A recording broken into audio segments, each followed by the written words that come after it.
Nabi Muhammad Mustafa Rasulullah sallallahu alaihi wa alihi wasallam wa azwajihi wa zurriyyatihi wa ahli baitihi ajma'in supaya abaina wa ummahatina wa jaddina wa jaddatina wa khalina wa khalatina wa amina wa ahmadina wa jami'al muslimina wal muslimat wal mu'minina wal mu'minat fi masyariqil ardi wa magharibiha wa baghriha ayyama wa tasbi khususan ila hadrati Syekhul Imam bin Asy'ari wa ila hadrati Syekhul Imam An-Nawawi al-Haddad nafa'allahu bihi bi'ulumihima fi dini wa dunya wa akhirah syai'un lillah wa lahu al-Fatihah.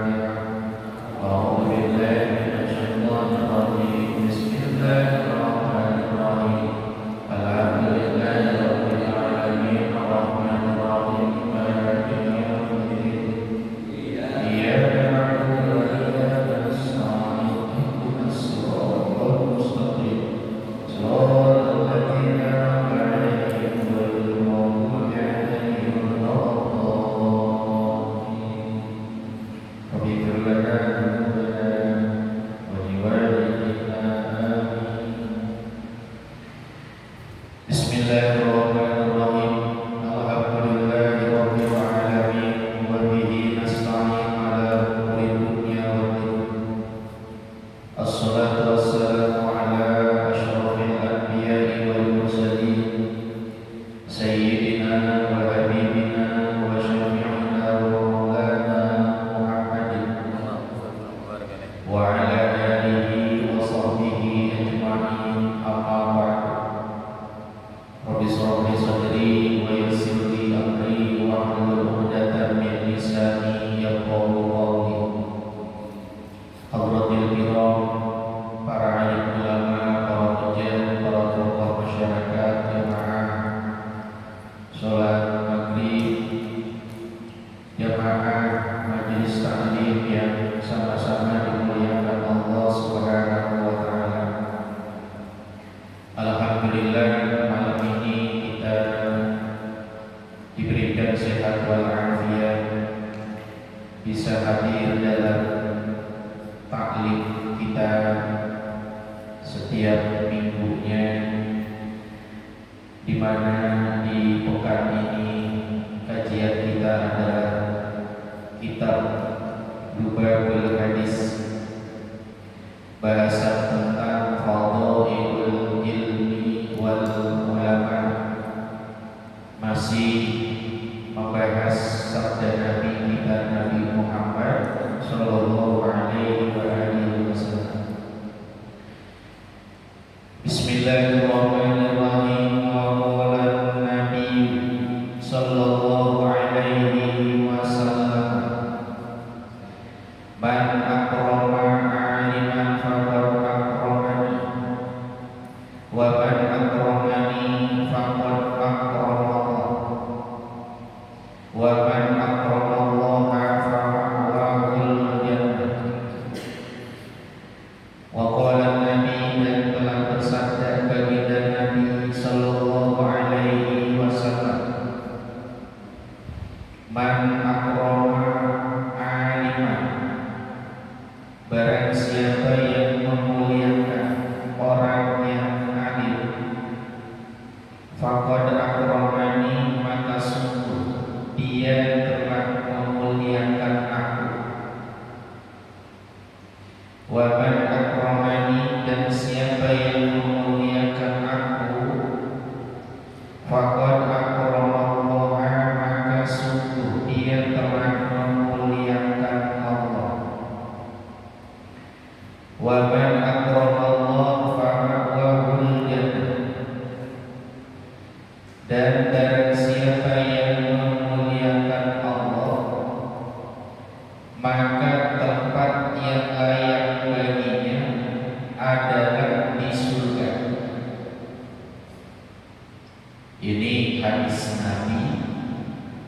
yang mulia membahas bagaimana mulianya alim ulama, kemuliaan orang yang memuliakan alim ulama. Disandingkan mereka orang yang memuliakan ulama sama dengan memuliakan Nabi kita, memuliakan Rasulullah Sallallahu Alaihi Wasallam. Kenapa begitu? Li'anna habibi, dikarenakan ulama itu adalah para kekasih yang dimiliki oleh Rasulullah Sallallahu Alaihi Wasallam. Ya, jadi agama ini bisa dikenal, kemudian disiarkan setelah Nabi kita wafat meninggal dunia. Mereka yang menyebarkannya adalah para alim ulama. Nabi senang dengan alim ulama. Siapa yang memuliakan ulama, dia sama dengan memuliakan nabinya. Barang siapa yang memuliakan nabi, maka secara otomatis dia juga memuliakan Allah. Kenapa? Li'anni habibuhu, karena Rasulullah itu adalah kekasihnya Allah. Ya, orang yang memuliakan Allah sudah pasti tempatnya adalah di dalam surga. Gak ada yang lebih layak melebihi surga. Mulianya orang yang dimuliakan oleh Allah Subhanahu wa Ta'ala. Nah, ini contohnya ya. Kata alim ulama, Nabi menjadi seorang utusan itu diumpamakan dengan seseorang yang ditunjuk oleh sang raja. Ada seseorang yang ditunjuk oleh raja menjalankan misinya. Jadi kasih amanah. Kamu hari ini dapat amanah dari raja untuk datang ke sebuah wilayah. Kemudian orang itu mendatangi wilayahnya. Setelah datang ke wilayah, orang yang ada dalam penguasaan raja kenal utusan yang memang diutus oleh sang raja. Ya, raja punya menteri ya Pak ya. Di bawahnya menteri ada gubernur, di bawah gubernur ya ada kecamatan. Kata raja, saya membawa risalah saya akan dibawa oleh utusan. Utusan inilah yang hakikatnya mewakili diri saya, kenali oleh kalian. Ya, dikasih rencana yang menunjukkan bahwa dia adalah utusan raja. Begitu utusan sampai ngomong ya sama gubernurnya, ngomong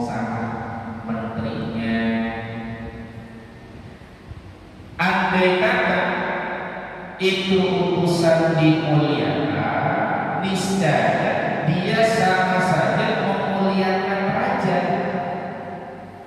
Gak pasti.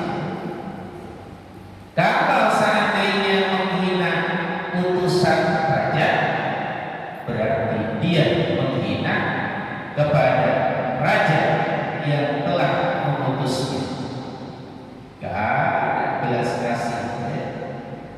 Orang yang memuliakan seseorang yang dimuliakan oleh Allah, ganti Allah akan memuliakan dirinya. Ya, makanya disuruhlah kita memuliakan alim ulama. Ya, muliakan. Kata Imam Al-Jarnuji, ya, beliau mengatakan ro'aitu ahaqqo haqqal mar'i haqqul mu'allim. Ro'aitu ahaqqal haqqi haqqul mu'allimi wa aujabahu hifzun ala kulli muslimin. Saya melihat paling utamanya hak seseorang memuliakan orang lain, maka lebih dulu kemuliaan itu harus diberikan pada mu'alim, orang yang pernah mengajarkan kita ilmu. Laqad haqqa ayyuda ilaihi karamatan li ta'limi harfin wahidin alfu dirhamin. Ya. Kalaulah satu huruf layak untuk dihargai, maka sungguh kedudukan seorang guru satu hurufnya layaklah dihargai dengan 1000 dirham. Ya, kebayang. Kalau orang sudah punya takzim sama gurunya, insya Allah dia akan memuliakan gurunya dengan semulia-mulianya. Ya, pokoknya siapapun yang sudah ngajarin kita satu huruf, ini balasannya katanya 1000 dirham. Ya, kalau hitungan dirham dikonversi ke Indonesia, ya, kira-kira berapa ya? Uang dirham itu mata uang yang spesial di negeri Arab. Zaman dulu itu sama dengan mata uangnya itu 1 dirham itu 1 koin perak, dinar 1 koin emas, ya, kalau tidak salah. Ya. Nah, kalau misalkan harga emas itu misalkan 2 juta rupiah, setengahnya dari harga emasnya 1 juta. 1 huruf yang diajarin sama gurunya itu katanya layak dihargai dengan 1 juta rupiah. Kita diajarin berapa huruf? Ya, begitu. Makanya nggak ada nilai yang layak bila disandingkan memberi guru dengan dunia yang kita punya. Ya, Bapak bilang, pokoknya kalau ustaz saya lagi ngajar, dia masuk bulan 300.000, karena banyak-banyak, ya, kayak gitu. 300.000. Nah, ini kata ulama jauh min ta'zimil ustadi, dari memuliakan guru, apalagi 300.000 sambil ngedumel. Apa ngedumel? Dongkol, banyakan ngasih segini, banyakan la ilaha illallah, baru 300.000. Ya. Kalau dihitung dinar berapa? Ya, berjuta-juta. Jadi nggak ada nilainya jumlah segitu. Jadi bukan tentang nominal, ya, bukan tentang nominal. Jadi tentang takzim, hormatnya seseorang kepada Tuhan. Begitulah ahli ilmu, sebagaimana Sayyidina Ali mengatakan, ana abdu liman allamani harfan wahidan. Saya adalah budak bagi orang yang telah mengajarkan saya satu huruf. Siapa yang sudah mengajarin saya satu huruf, berarti saya miliknya, saya budak. Wa in sya'a ba'a wa in sya'a aqtata. Kalau guru saya bekerja, dia boleh menjual saya atau dia memerdekakan saya. Terserah guru saya miliknya. Kalau udah ada orang yang ngajarin satu huruf, saya miliknya. Hidup saya, mati saya ada di tangannya. Itu cara muliain guru. Nanti ya, zaman dulu ya, kalau udah punya ilmu kayak gitu, kagak nanggung. Kalau kata gurunya A, sami'na wa ata'na, ghufranaka rabbana wa ilaikal masir. Masya Allah, tidak bisa ngapa-ngapain. Nah makanya diajarkan oleh ulama kita, man arada ayyakuna nuhu aliman fayabdali ayyura'iyal ghuraba wal fuqaha. Siapa yang ingin anaknya dijadikan alim ulama, hendaklah orang tua memuliakan ulamanya, al-ghuraba wal fuqaha, orang yang nampak asing tapi dekat dengan Allah. Ghuraba dulu di zaman Nabi ada sahabat namanya Uwais Al-Qarni.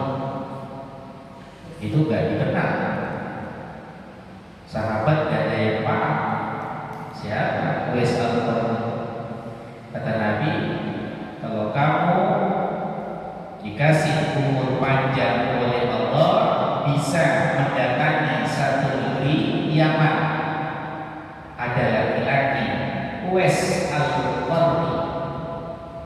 Tanda bahwa dia Uwais Al-Qarni, di tangannya ada warna putih, ya, kulitnya itu semuanya warnanya gelap, tapi ada putihnya sedikit.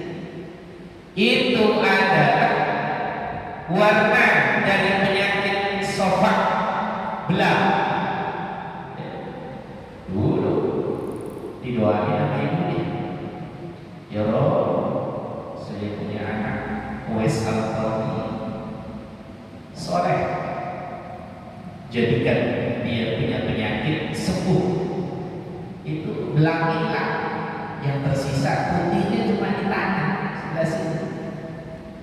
Kalau bertemu, minta doa, cium tangannya. Nabi ya, namanya juga dekat dengan Allah. Jadi kabar goib udah nyampe juga. Nabi meninggal, maka ditakdirlah Sayyidina Umar dan Sayyidina Abu Bakar sampai kiamat. Dicari kenal nama Uwais Al-Qarni kan? Pak, kenal nama ini kan? Gak kenal. Kenal nama ini kan? Gak ada yang kenal. Ya, sampai akhirnya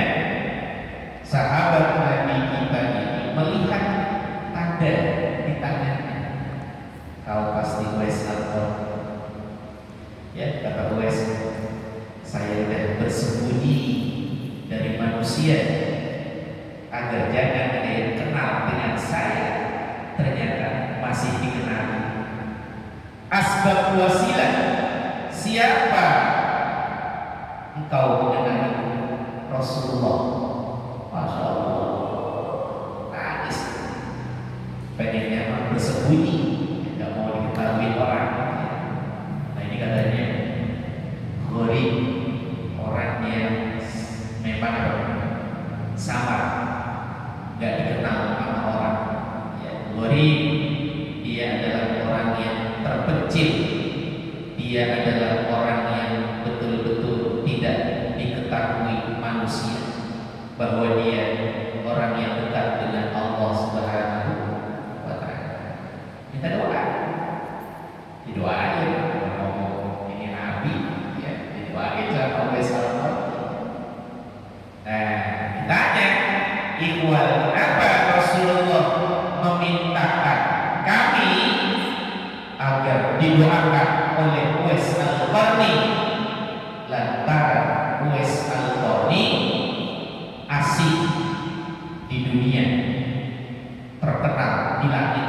Masya Allah, dia punya ibu, ibunya itu pergi haji di Bopong, di pundaknya dari Yaman menuju Mekah Madinah. Bopong. Kita begitu kan? Nah, sama orang tua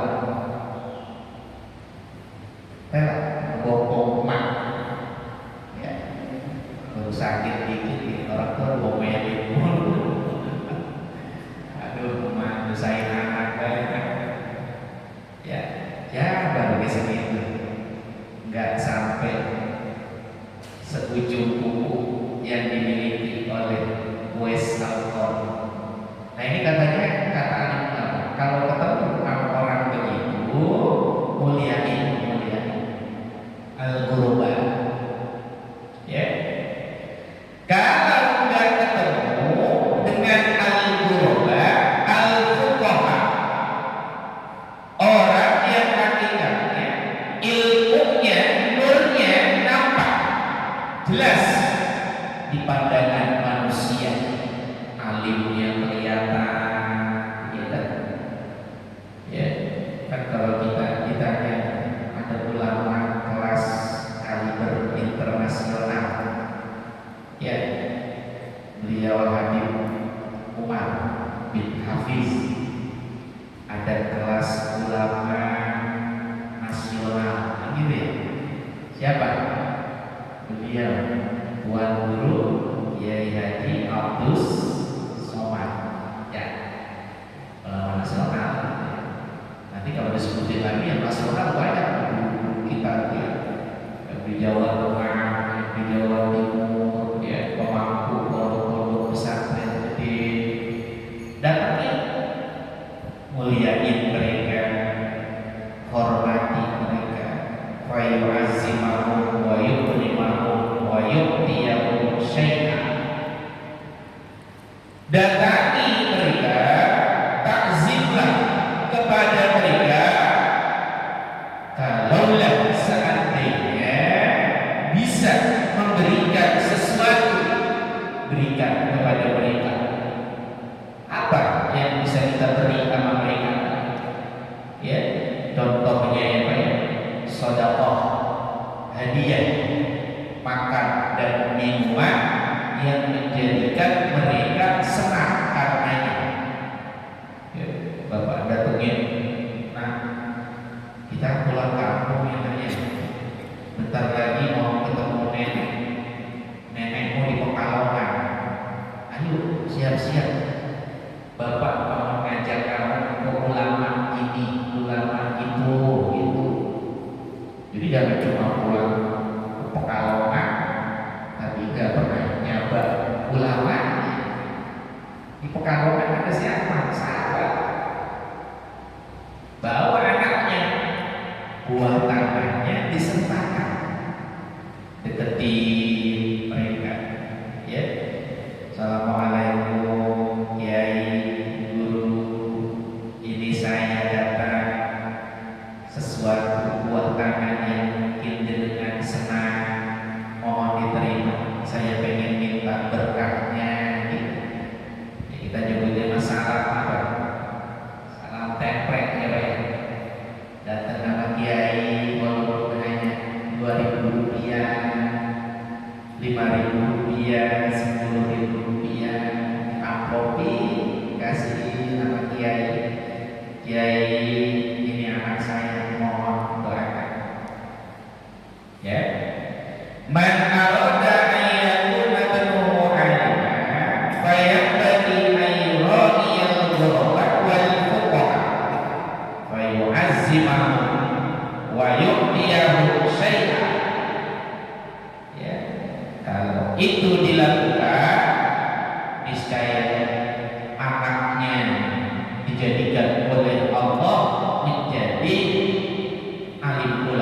dia cinta kepada Allah Subhanahu wa taala.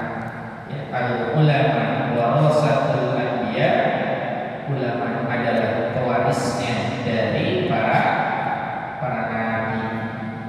Ya, itu yang harusnya dilakukan.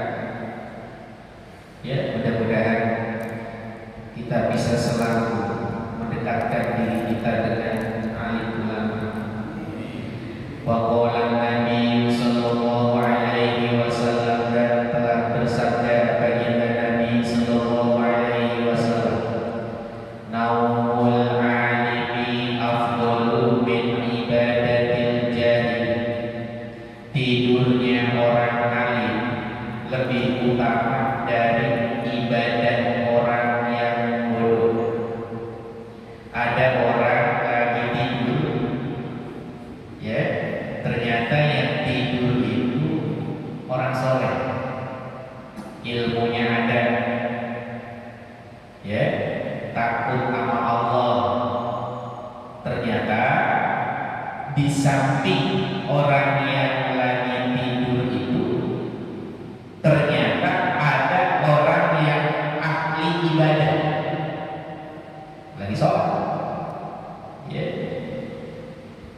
Lalu tiba-tiba iblis laknatullah alaih didapati oleh Nabi nggak berani masuk ke masjid.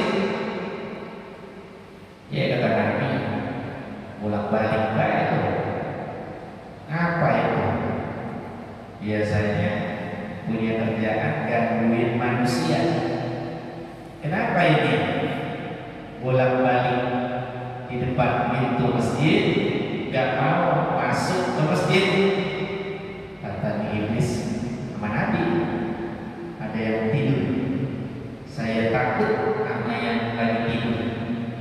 Loh, kenapa takut sama yang lagi tidur?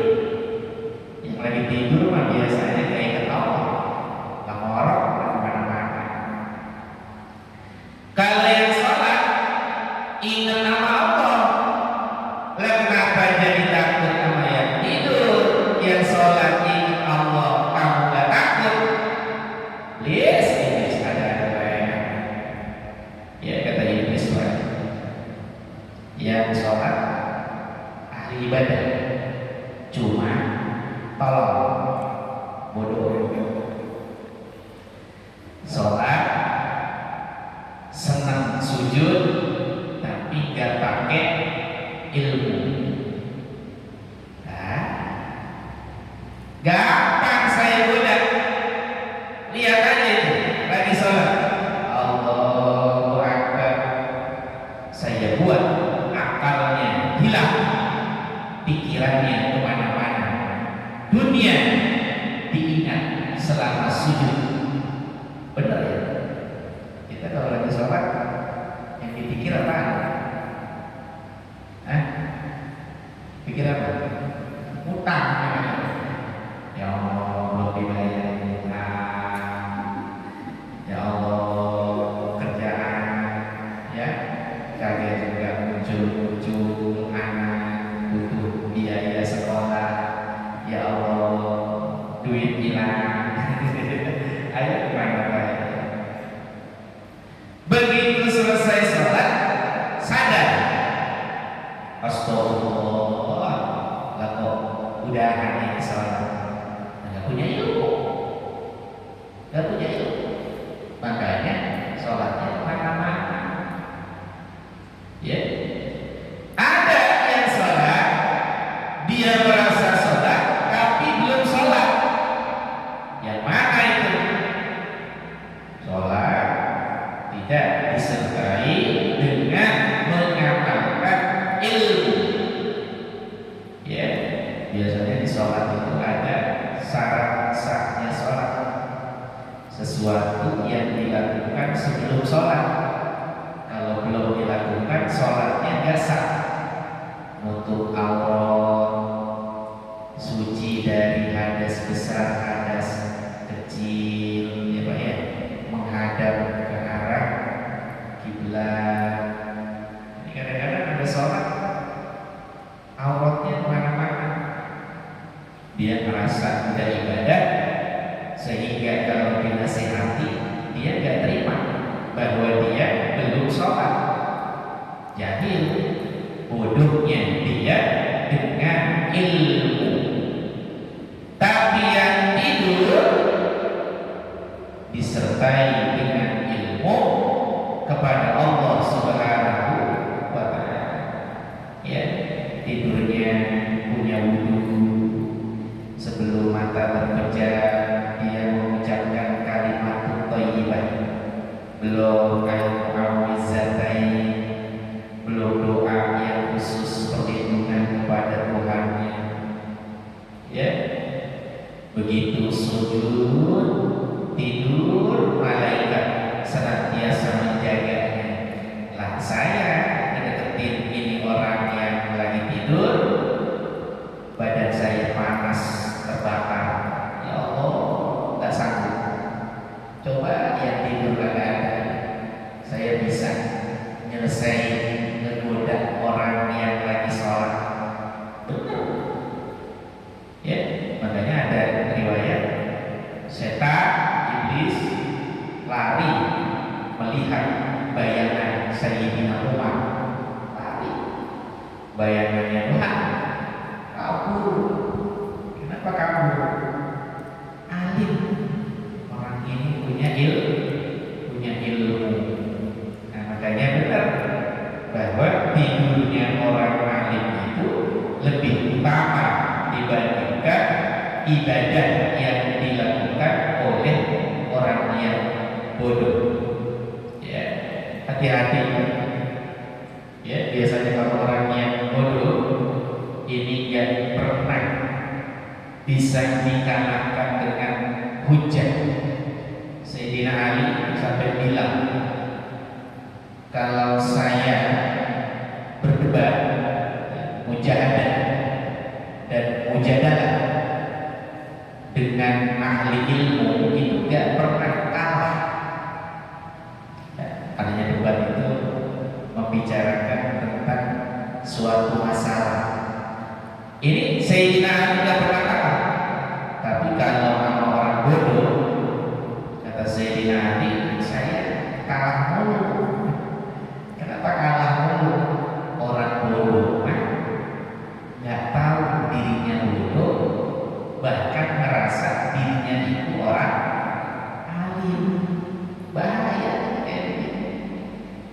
Ya, fasadun kabirun alimun mutahaddid wa akbaru minhu jahilun mutanassak.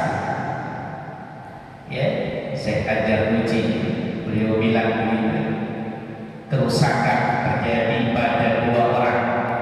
Pertama, orang alim yang gak ngamalin ilmunya. Bahaya kalau belajar dari orang alim tapi gak ngamalin ilmu. Bahaya. Ya, berapa banyak orang yang alim bukan pinterin umat tapi membodohi umat.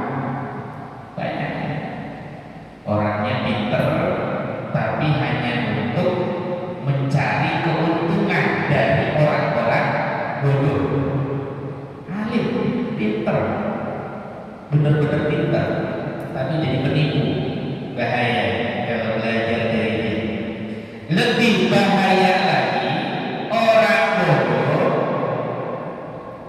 ngerasa dirinya alim. Lebih bahaya. Ya, kalau orang yang alim dia ngamalin ilmunya nggak dilakuin, tapi ngajarinnya benar. Gitu. Nah, kalau orang bodoh yang diajarin sesat, dia merasa benar. Nah, bahaya. Akhirnya ditanya, bagaimana hukum memakan babi dan anjing? Halal. Anjing dan babi halal untuk dimakan. Mana yang ngomong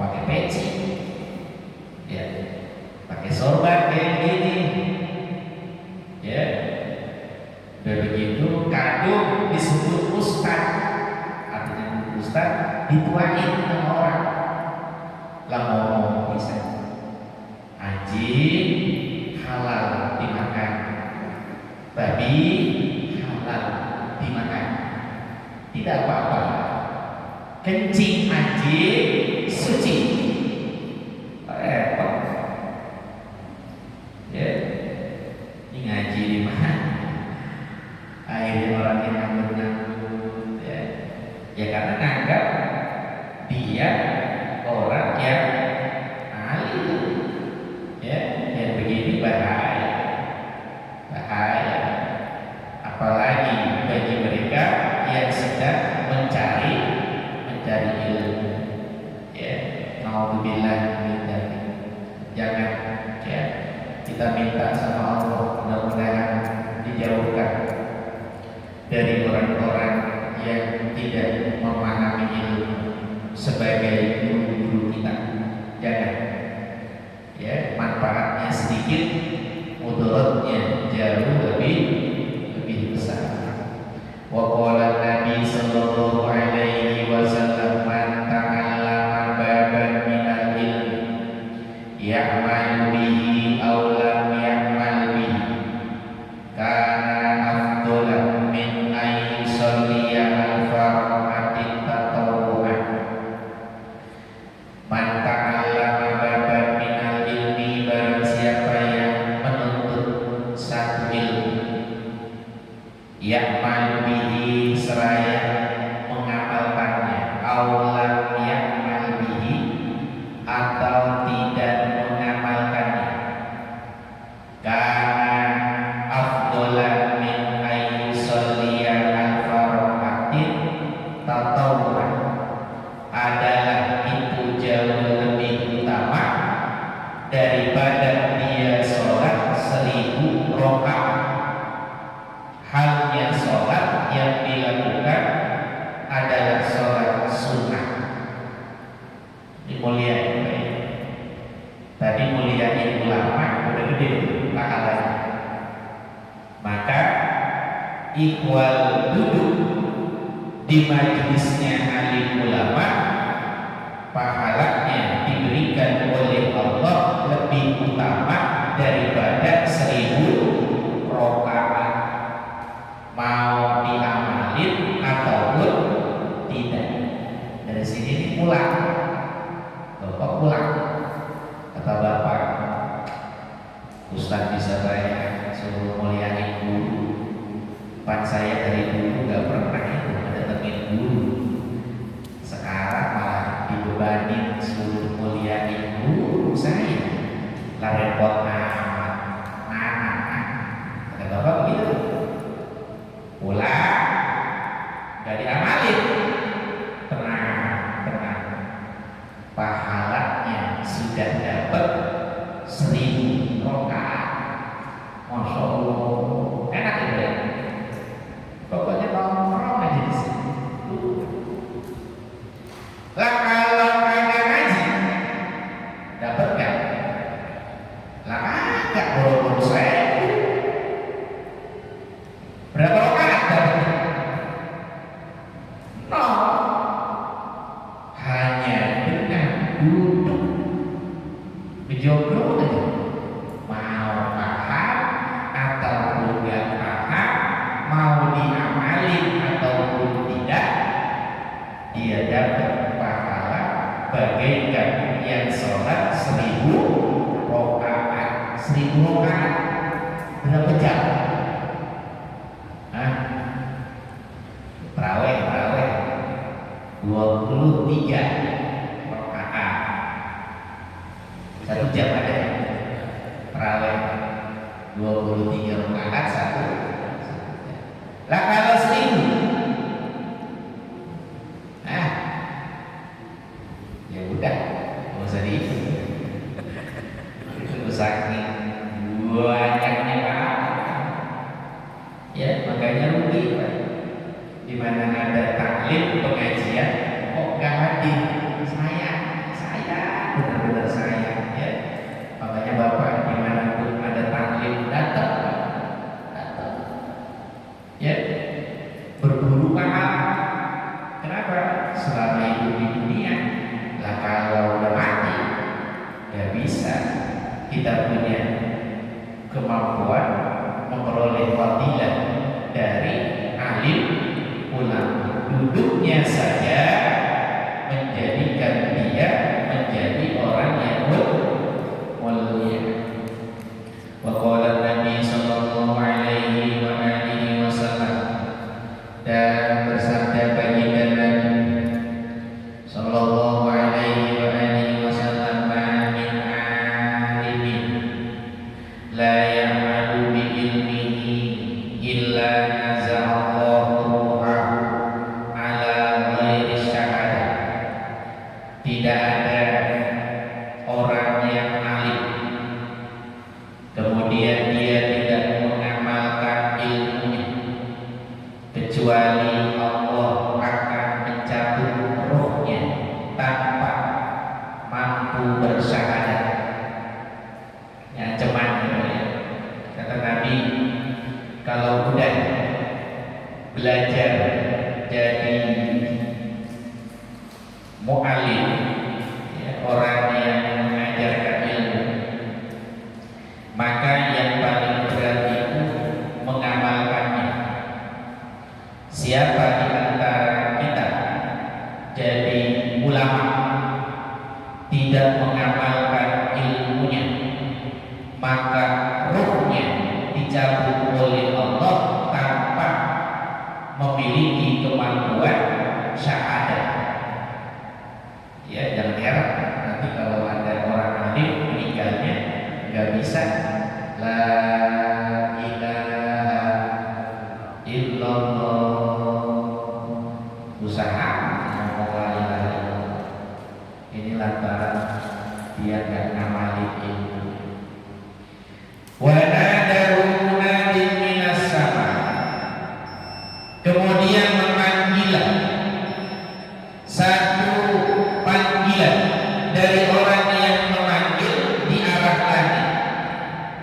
Ya fajir khusirtan dunya wal akhirah, wahai orang yang tercela, engkau telah rugi dunia dan akhirat. Samaratul ilmi, buah daripada ilmu itu al-amalu, mengamalkan ilmu yang dipunya. Ini kalau jadi ulama ya, makanya berat ya, kayak bapak yang ngaji pahalanya gampang gitu, cuma buat orang yang ngajar ngaji gitu, andai kata nggak ngamalin ilmunya diancam sama Allah mati, nggak bisa bersyahadat. Ngerti? Ya dulu saya pernah cerita ya. Udah belum ya? Ya diulang lagi ya. Ini buat teman-teman. Ada cerita santri yang udah ngaji sama gurunya berpuluh-puluh tahun, mati meninggal dunia gak bisa la ilaha illallah. Begitu sekarang gurunya datang, ya, masa murid saya gak bisa la ilaha illallah? Qul la ilaha illallah. Mulutnya kekunci. Kata gurunya, ini perasaan santri paling gacor, ngaji hadir mulu, di mana-mana hadir, tapi kenapa nggak bisa la ilaha illallah? Ya Allah, sembuhkan, kuatkan badannya, buat dia bicara, biar saya dulunya tahu apa rahasia dibalik kesusahannya bersahadat. Ternyata sembuh, bisa ngomong. Guru, maafin saya ya, saya ini santri balelo. Bahasa santri balelo, santri yang ngengkelan, Orang guru kagak ada takjilnya, nggak ada hormatnya. Guru ngajar, saya yang udah belajar puluhan tahun, ilmunya merasa lebih tinggi daripada guru. Hati-hati ya. Bapak kalau punya guru kan banyak tuh, jangan merasa lebih tinggi dari ilmunya guru. Yang kedua, saya melakukan dosa minum khamr walaupun hanya secangkir kecil. Itu. Ini terjadi ketika saya datang ke seorang dokter. Kamu punya penyakit, bisa sembuh. Cara sembuhnya minum 1 cangkir alkohol. Minum. Nggak bakal mabok secangkir segini. Ya, kalau sebotol mabok. Secangkir kecil minum. Akhirnya saya meniadakan ilmu. Kan guru udah cerita itu. Kullu muskirin haram. Tiap-tiap yang memabukkan hukumnya tetap haram. Banyak haram, sedikit haram. Mencuri 1.000.000 haram, gopek haram. Nah, jangan bilang halal. Gopek ini mah nyopetnya ke gopek halal. Kalau 1.000.000 haram, itu mah gopek. Lah sekali haram ya haram, jangan bilang halal. Begitu saya minum, jadilah minuman yang secangkir kecil istiqomah sampai dengan hari ini 25 tahun minum. Tidak ada dosa gede bila disertai dengan istighfar. Tidak ada dosa kecil hilang di hadapan Allah ketika dilakukan terus-menerus. Ya. Kalau rajin maka pandai. Ayat beda. Rajin maka pandai. Ya. Terus apa lagi? Hemat bakal kaya. Hemat bakal kaya. Ya. Kalau udah hemat dosa, jangan harap dosa itu kemudian hilang, dia menjadi dosa yang besar. Kecil ditumpuk, akhirnya jadi gopek. Lah 100 gopek lebar muka orang. Kalau kagak penjut, ya kalau cuma 1 gopek dilempar ke orang nyengir doang. Nah kalau 1.000 gopek lempar ke muka orang, apa yang terjadi? Ngebom, mati orang. Ini lantaran dosanya dilakukan terus menerus. Dulu saya susah mengucapkan syahadat gara-gara ini. Saya nggak ngamalin ilmu, padahal ilmunya jelas itu haram. Saya tetap menganggap halal. Akhirnya saya nggak bisa syahadat la ilaha illallah. Ria. Nah ini tentu pelajaran buat kita ya.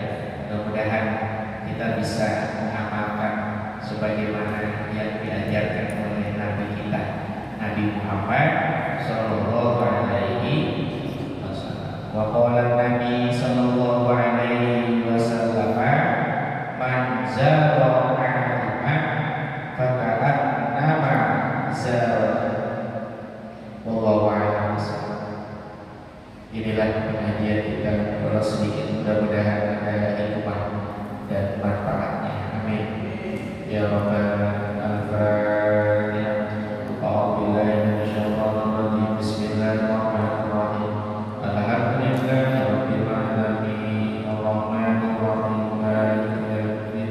Iyyaka na'budu wa iyyaka nasta'in. Ihdinas siratal mustaqim. Siratal ladzina an'amta 'alaihim ghairil maghdubi 'alaihim waladdallin. Bismillahirrahmanirrahim. Allahumma nawwir qulubana bi nuri hidayatika tanawwar tanawwar bi nuri syamsika badana. Allahumma ij'alna ya ilahana wa auladana futuhan 'arifin waj'alna wa iyyahum minal ulama'il 'amilin wa la minal mu'tadin wa la minal dhalin. Allahumma ihdina wa waffiqna ila siratal mustaqim wa najjina minal qawmil kafirin wa aghna bis-salihin wa tawaffana muslimin bi rahmatika ya arhamar rahimin. Rabbana atina fid dunya hasanah wa fil akhirati hasanah wa qina adzabannar. Bi fadlika subhana rabbika rabbil izzati amma yasifun wa salamun alal mursalin walhamdulillahi rabbil alamin. Subhanallah wa bihamdika asyhadu an la ilaha illa anta astaghfiruka